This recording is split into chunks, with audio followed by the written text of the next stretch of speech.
জ্যোতির্বিজ্ঞানের সূচনাকাল থেকেই মানবজাতি অন্য গ্রহে বাসস্থান করার চিন্তা করে এসছে। আর অন্য গ্রহে বাসস্থান নিয়ে আমরা যে কত বই পড়েছি, আমরা যে কত সিনেমা দেখেছি তার কোনো ঠিক ঠিকানা নেই। কিন্তু বন্ধুরা, এখন মনে হচ্ছে আমরা এই ধারণাটিকে বাস্তবে পরিণত করতে আগের চেয়ে অনেক বেশি কাছাকাছি আছি।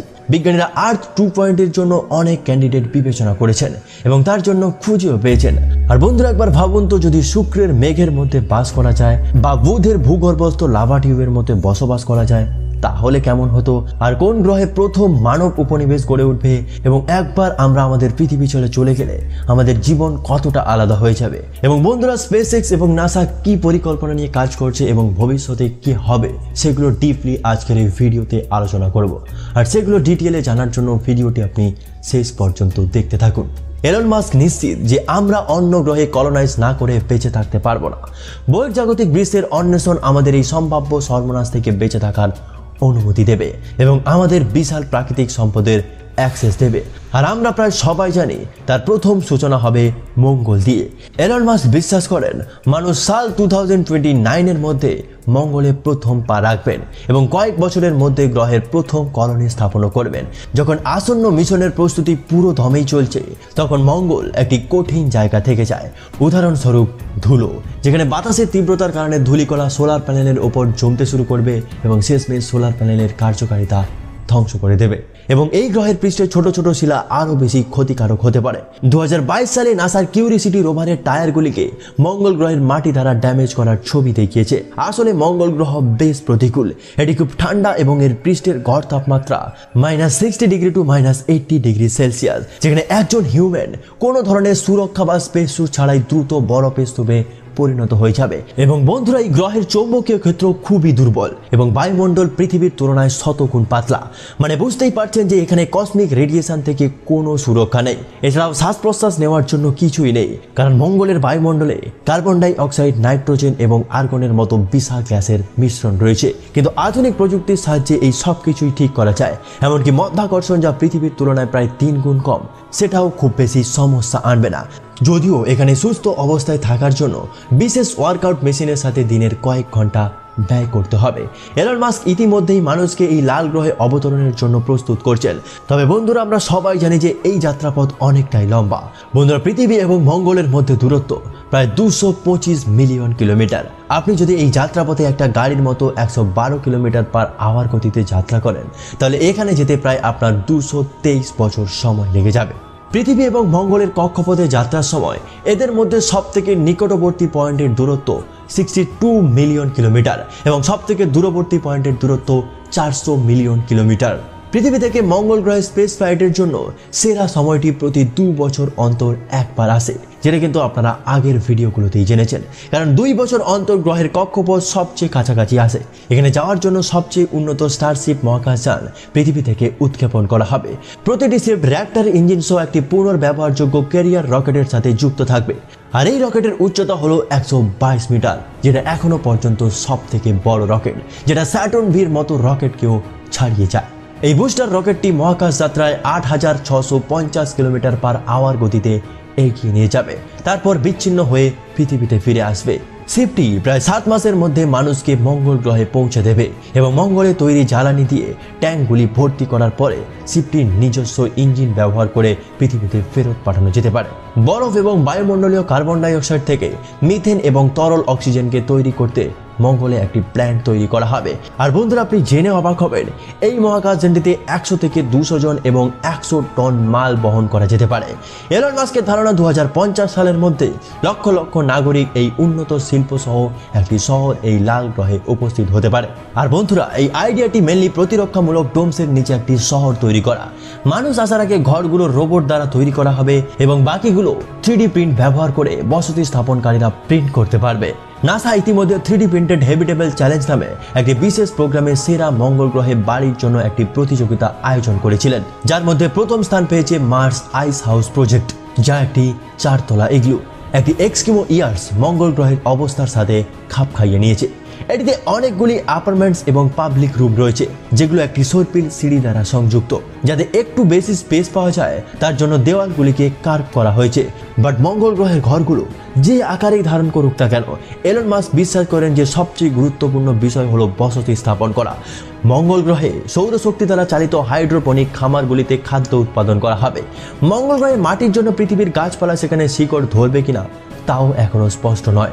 সম্প্রতি এই বিষয়ে চাঁদের মাটি পরীক্ষা করা হয়েছে।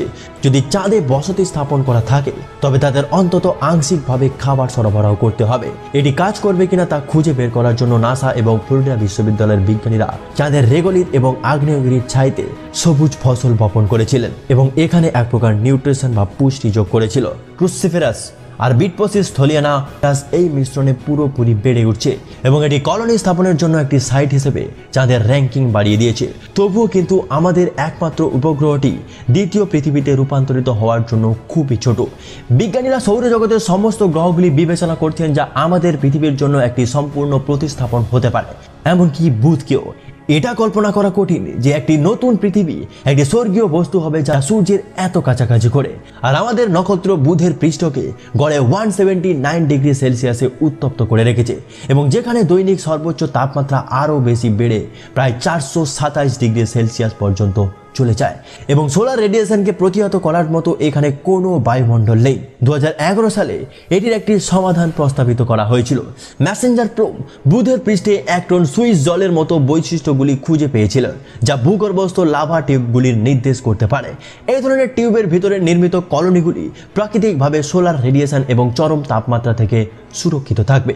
কিন্তু অভিকর্ষের অভাব এখানে এখনো একটি সমস্যা। গ্র্যাভিটি না থাকার কারণে মানুষের পেশিগুলিকে তাদের স্বাভাবিক ভর থেকে বঞ্চিত করবে এবং তারা বেশি দ্রুত অ্যাট্রফি করতে শুরু করবে। এবং বন্ধুরা, এখানে আমাদের হাড় আরো বেশি ক্ষতিগ্রস্ত হবে। দীর্ঘায়িত ওজনহীনতার উদাহরণস্বরূপ আমাদের হাড়ের ভর প্রথমে হ্রাস পায়, তারপর হাড়ের ওপর চাপের অভাবের কারণে ক্যালসিয়াম ভেঙে যেতে শুরু করে এবং রক্ত প্রবাহ ছেড়ে দেয়, আর এর জন্য হাড় ভাঙার সম্ভাবনাও বেড়ে যায়। আর মানুষের মস্তিষ্কে ব্লাড প্রেসার আমাদের পায়ের তুলনায় অনেক কম। আপনি যদি গ্র্যাভিটিকে দূরে নিয়ে যান তবে এটি সারা শরীরে সমানভাবে স্থিতি হয়ে যাবে এবং এর জন্য রক্তনালীতে রক্তক্ষরণ, দৃষ্টি প্রতিবন্ধী এবং স্ট্রোকও হতে পারে। কিন্তু যদি আমরা শুক্রে স্থানান্তর করার সিদ্ধান্ত নিয়ে থাকি তাহলে আমরা এই ধরনের ঝামেলা এড়াবো। এই গ্রহের মধ্যাকর্ষণ প্রায় পৃথিবীর সমান এবং শুক্রের একটি কঠিন বায়ুমণ্ডল রয়েছে যা কলোনিকে রেডিয়েশন মুক্ত করতে পারবে। এছাড়া গ্রহের বায়ুমণ্ডল প্রচুর পরিমাণে কার্বন ডাই অক্সাইড জমে আছে এবং এটি থেকে অক্সিজেন বের করাও অনেকটাই সহজ। কিন্তু বন্ধুরা, এখানে একটা বড় সমস্যা রয়েছে। শুক্রের ঘন ঘোমটার আড়ালে একটা জীবন্ত নরক লুকিয়ে আছে। বায়ুমণ্ডলে প্রচুর পরিমাণে কার্বন ডাই অক্সাইড একটি চরম গ্রিন হাউসের এফেক্ট তৈরি করে এবং যার জন্য তাপমাত্রা প্রায় 475 ডিগ্রি সেলসিয়াস পর্যন্ত বেড়ে যায়। আর শুক্রের বায়ুমণ্ডলীয় চাপ পৃথিবীর জলের নিচে 900 মিটার গভীরতার চাপের সমান।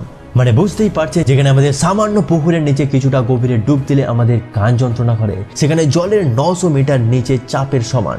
তাহলে ভাবতে পারছেন ওখানে আমাদের কি অবস্থা হবে। আর বন্ধুরা, আপনাদের জানার জন্য বলে দিই, আমাদের এখনো পর্যন্ত সবচেয়ে উচ্চতম বিল্ডিং বুর্জ খলিফার উচ্চতা 800 মিটার। বন্ধুরা, আপনি জেনে অবাক হবেন, আমাদের সব থেকে সুরক্ষিত প্রোবগুলি এই দৈত্য বায়ুমণ্ডলীয় চাপের দ্বারা চ্যাপ্টা হয়ে যাবে।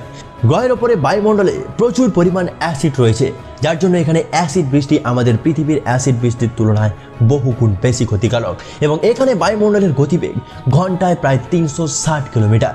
আর এর ফলে এখানে থাকা সমস্ত পাথর ধূলিকণা উড়িয়ে নিয়ে যায়।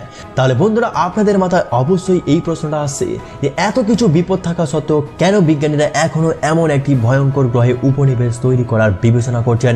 বিজ্ঞানীরা দেখেছেন শুক্রে পৃথিবীর মতো একটি জায়গা লুকিয়ে আছে। প্রায় 50 কিলোমিটার উচ্চতায় এমন একটি অঞ্চল রয়েছে যেখানে চাপ এবং মধ্যাকর্ষণ স্তর পৃথিবীর সমান এবং যেখানে তাপমাত্রা প্রায় 30 থেকে 50 ডিগ্রি সেন্টিগ্রেড।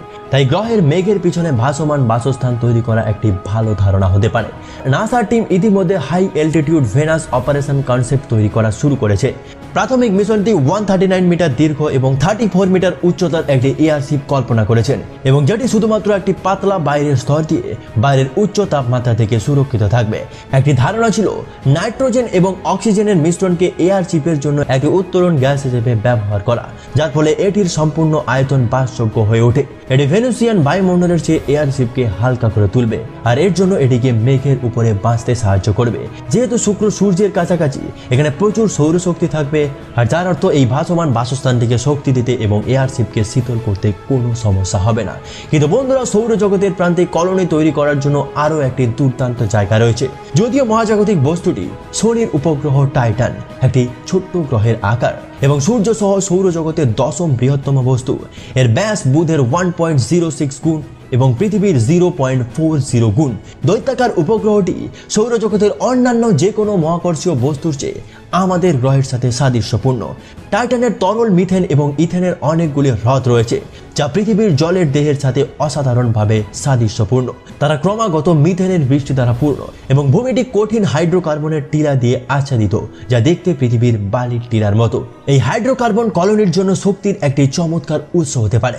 আর বন্ধুরা, এখানে রেডিয়েশনের বিরুদ্ধে ঢাল থাকবে শনির ম্যাগনেটিক ফিল্ড এবং টাইটানের নাইট্রোজেন বায়ুমণ্ডল পৃথিবীর তুলনায় 50% পুরু এবং স্যাটেলাইট পৃষ্ঠের নিচে বরফ আকারে জল অক্সিজেন উৎপন্ন করতে ব্যবহার করা যেতেই পারে।